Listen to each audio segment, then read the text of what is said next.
जय हिंद दोस्तों, सभी को राम राम। पिछले वीडियो में हमने आप लोगों से शेयर किया था आर्टिकल 22, जिसमें गिरफ्तारी से संरक्षण। इसमें से हमने दो टॉपिक के बारे में आप लोगों के बीच शेयर कर रहा था कि गिरफ्तारी से संरक्षण, इसमें क्या चीज था। तो एक था दंडात्मक, एक था निषेधात्मक। एक पुनेटिव, जो दंडात्मक को पुनेटिव बोला जाता है और निषेधात्मक को प्रिवेंटिव बोला जाता है। इसको हम प्रिवेंटिव डिटेंशन ही बोल सकते हैं। निवारक निरोध अधिनियम, जो मेरा आर्टिकल 22 के 4 में है। तो गाइज, आपको हमने बताया था कि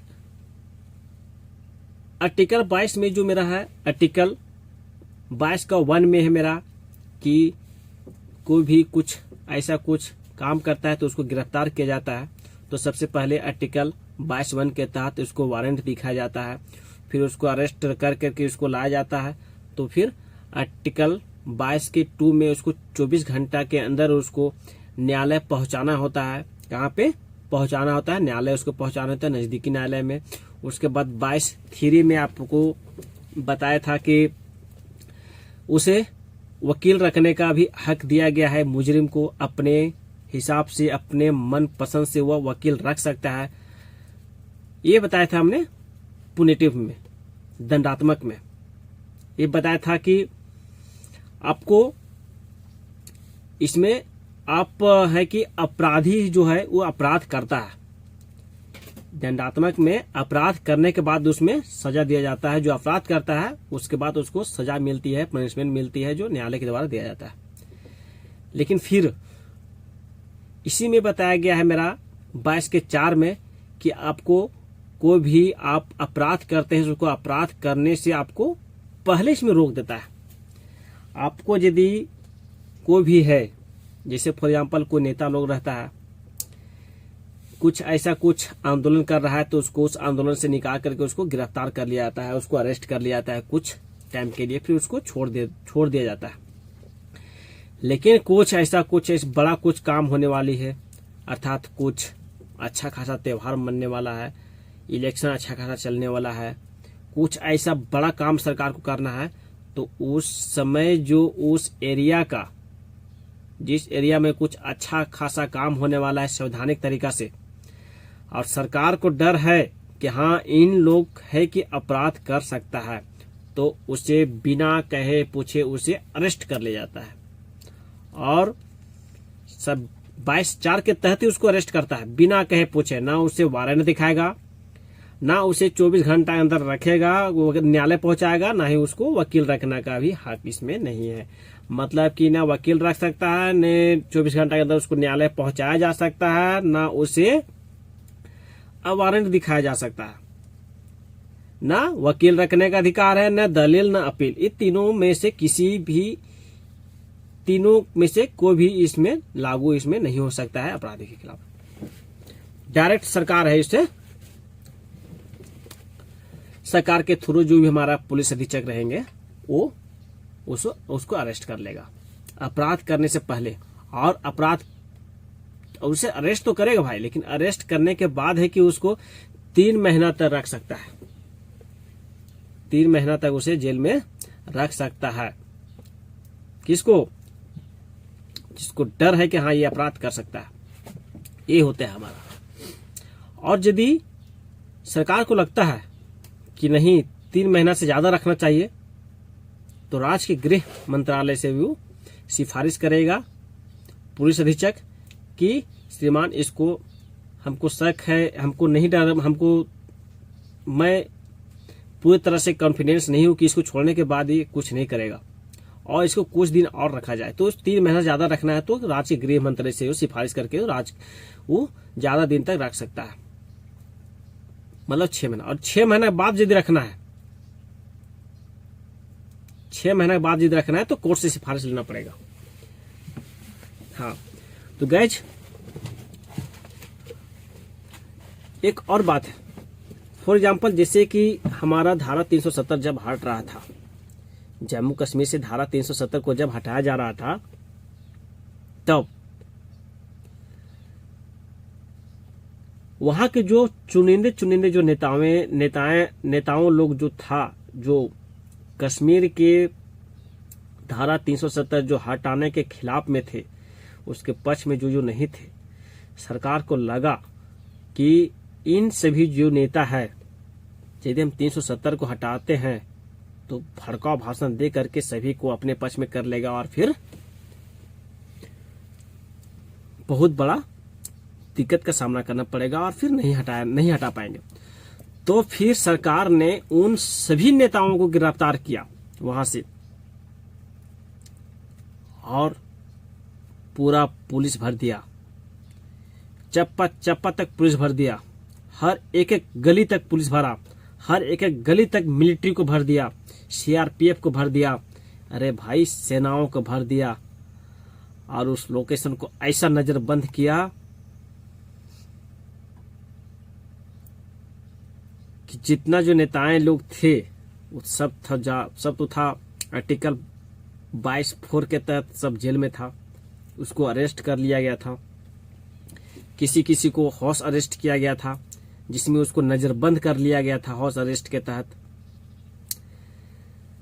हाउस अरेस्ट क्या होता है, उसमें उस अपराधी जो करने के जो अपराधी स्वरूप जो भी है, उसको उसी के घर में नजरबंद करके रखा जाता है, उसको घर से बाहर निकलने नहीं दिया जाता है, और उसको उसी घर में सारा चीज का खाने पीने रहने सोने सारा चीज का सुविधा किया जाता है, अर्थात सारा कुछ उसको दिया जाता है। जी हाँ दोस्त, उसी को बोलते हैं हाउस अरेस्टिंग अर्थात नजरबंद। तो हमने बताया था जम्मू कश्मीर 370, तो भाई वहां जब हमारा 370 हट रहा था तो वहां के नेताओं को सभी को अरेस्ट कर लिया गया था। तो फिर उसको 22(4) में कहा गया है कि आप अपराध करने से पहले यदि आपको शक है तो किसी को आप 3 महीना तक उसको अरेस्ट कर सकते हैं। लेकिन फिर उसी में कहा गया है 22(5) में कि आप 3 महीना से ज्यादा आपको रखना है तो आपको राज्य के गृह मंत्रालय से सिफारिश करना पड़ेगा।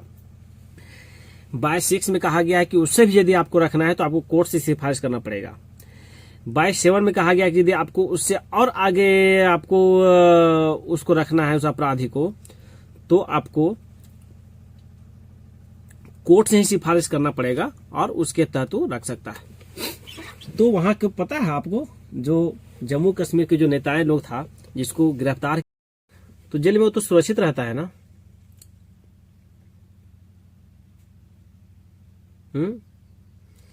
लेकिन उस अपराधी को जो अपराध किया है उसको कुछ ऐसा कुछ नियम, कुछ अधिनियम लाया गया है सरकार के माध्यम से, जिसमें अपराधी को कचर कर पीटा जाए, जिसे अपराधी माय करे। ये हमारे मिलिट्री को और हमारे पुलिस अधीक्षक को यह अधिकार दिया गया है। कुछ ऐसी नियम लाए गए हैं जिसके तहत उसको पूर्ण स्वतंत्रता, पूर्ण इंडिपेंडेंस मिल जाती है कि वह अपराधी के साथ वैसा ही वसूल करे जैसा वो अपराध करने से पहले किया था अपराधी। ओके, तो ऐसे हमारे 6 अधिनियम है, अर्थात 6 रूल है। एक सबसे पहले मेरा जो बहुत ही इंपॉर्टेंट रूल है मेरा AFSPA है, armoured forces special power act. ये मिलिट्री को दिया जाता है, और मिलिट्री को कब दिया जाता है, जब कोई भी क्षेत्र में संवैधानिक तंत्र विफल हो रहा है, राष्ट्रपति शासन लग गया हो, और राष्ट्रपति शासन लगने के बावजूद भी वहां की स्थिति नहीं सुधर रही है, अशांति क्षेत्र घोषित कर दिया गया है, डिस्टर्ब एरिया घोषित कर दिया गया है, तब उस जगह में असफल रूल लागू किया जाता है, armed forces special power act. इसमें जितना हक है वो सेना के अंदर में दे दिया जाता है। इस रूल के तहत जिस क्षेत्र में सेना डिप्लॉयड है, आज जिस क्षेत्र में असफल रूल लागू किया गया है, तो उस रूल के तहत सेना को स्वतंत्र मिलती है, फ्रीडम मिलती है कि किन्हीं के भी घर में जाकर के वह सर्च कर सकता है, अपराधी को वहां से निकाल सकता है। किसी के घर में हथियार है तो उसको जाकर सर्च कर सकता है डायरेक्ट, विदाउट पूछे, विदाउट परमिशन, क्योंकि उस क्षेत्र में भाई असफल रूल लागू किया है। अब असफल रूल लागू किया है मतलब करने से पहले सरकार को किया है, तो इससे पता होना चाहिए कि जिस क्षेत्र में असफल रूल लागू होता है तो वो क्षेत्र डिस्टर्ब एरिया ही होता है, तभी होता है। तो उस समय सरकार को तरफ से सेना के एक बहुत ही अच्छा अधिकार मिल जाता है, स्वतंत्र अधिकार मिल जाता है, ताकि वह अपने हर हिसाब से अपने मन से कोई भी काम कर सके और उस डिस्टर्ब एरिया को शांत कर सके। ये होता है असफल रूल, होता है armed forces special power act. एक होता है TADA, terrorism and destructive activity. ये टेररिस्ट के लिए रहता है। एक होता है POTA, prevention of terrorism act. ये दोनों जो एक्ट है ये सिर्फ टेररिज्म के लिए है कि जिस क्षेत्र में, यदि जम्मू कश्मीर जैसे है मेरा, वहां पे टेररिज्म ज्यादा है ना, तो मिलिट्री को शक होता था, अर्थात वहां के पुलिस को शक होता था कि टेररिज्म है, टेररिस्ट है, तो उसे गोली मारने का हक था डायरेक्ट। ये ऐसा रूल बता रहे हैं आप लोगों को हम, इसमें कि 90 में आपको 100 में आपको 90% है कि इसमें गोली लोग खाता ही है डायरेक्ट, विदाउट परमिशन सरकार, क्योंकि इस क्षेत्र में असफल रूल लागू किया है। तो असफल रूल के तहत वो सरकार जो है अधिकार दे देता है सेना के हाथ में। लेकिन टाडा और पोटा, टेररिज्म एंड डिस्ट्रक्टिव एक्टिविटी और प्रिवेंशन ऑफ टेररिज्म एक्ट, ये सिर्फ आतंकवादियों के लिए लगाया जाता था। लेकिन इसे बाद में हटा दिया गया, क्योंकि इस एक्ट के तहत बहुत ऐसे हमारे जो भी टेररिस्ट नहीं रहते थे उसको गोली लग जाते थे। तो ये मिसबिहेव होने लगा, तो इसको बाद में हटा दिया गया। एक होता है मेरा MISA, MISA, maintenance of internal security act. ये हमारी माननीय प्रधानमंत्री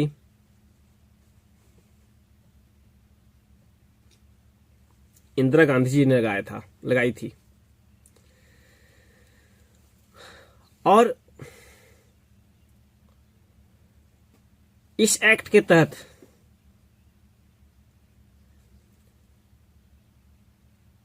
सरकार की जो खिलाफ बोलता था उसको डायरेक्ट गिरफ्तार कर लिया जाता था। कोई भी हो, उस समय सरकार के खिलाफ जो भी बोलता था उसको डायरेक्ट गिरफ्तार कर लिया जाता था, इस MISA के तहत, maintenance of internal security act के तहत। ओके, तब बाद में हुआ क्या, ये भी मिसबिहेव होने लगा, इस रूल का भी मिसबिहेव ज्यादा ही हुआ। तो फिर इसको भी बाद में हमारा मोरारजी देसाई के शासनकाल जैसे आया, सरकार आया 1977 में, इसको भी हटा दिया गया। ओके,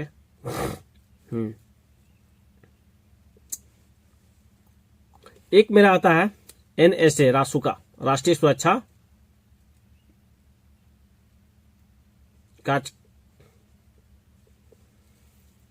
कार्यक्रम, कुछ हिंदी में क्या होता है, आई डोंट नो कंफर्म, इसको अभी हमको पता नहीं है, लेकिन इसका इंग्लिश पता है, नेशनल सिक्योरिटी एक्ट, रासुका, राष्ट्रीय सुरक्षा कार्यक्रम बोल सकते हैं इसको, और इंग्लिश में होता है एनएसए का, नेशनल सिक्योरिटी एक्ट। इसके तहत